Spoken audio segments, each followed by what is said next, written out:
Israel और Hamas के बीच जंग भीषण होती जा रही है। गाजा में इजरायली फोर्सेस कहर बरपा रही हैं। फिलिस्तीन के कब्जे वाले गाजा में हमास लड़ाकों के ठिकानों को चुन चुन कर निशाना बनाया जा रहा है। इसी तरह के एक बड़े हमले में आईडीएफ को एक बड़ी कामयाबी मिली। आईडीएफ ने हमास के एक बड़े कमांडर को ढेर कर दिया है। इजराइल का दावा है कि उसके सटीक हवाई हमलों में हातम रजक अब्द अल करीम शेख खली मारा गया है।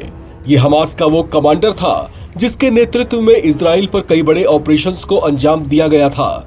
इजराइल डिफेंस फोर्सेस पिछले कई महीनों से इसे ट्रेस करने की कोशिश कर रही थी, जिसमें अब जाकर उन्हें कामयाबी मिली है।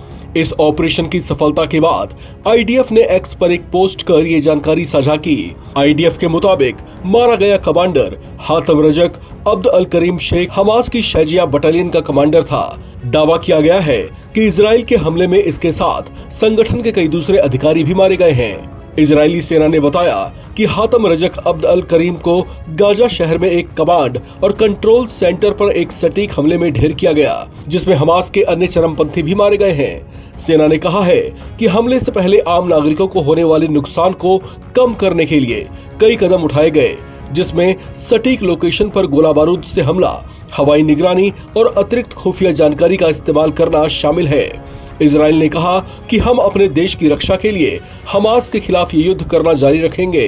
इजरायली सेना ने इस चरमपंथी कमांडर को मारने के साथ ही हमास के कमांड और कंट्रोल सेंटर को भी हमले में उड़ा दिया है।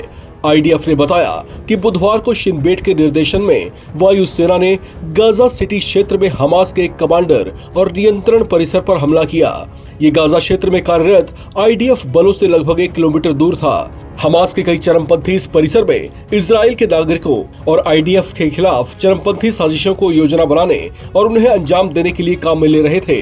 इजराइल के हमले में मारा गया चरमपंथी हातम रजाक अब्द अल करीम शेख खली संगठन में शाहजया बटालियन का कमांडर था, जिसने 7 अक्टूबर को हुए इजराइल में हत्याकांड में नाहन ओज की कमान संभाली थी और उस पर छापा मारा था। इजरायली सेना ने कहा कि हमास व्यवस्थित रूप से अंतर्राष्ट्रीय कानून का उल्लंघन करता है।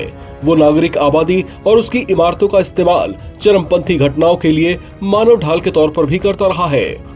आईडीएफ और शिन बेट हमास चरमपंथी संगठन के चरमपंथियों के खिलाफ निर्णायक रूप से कार्रवाई करना जारी रखेंगे।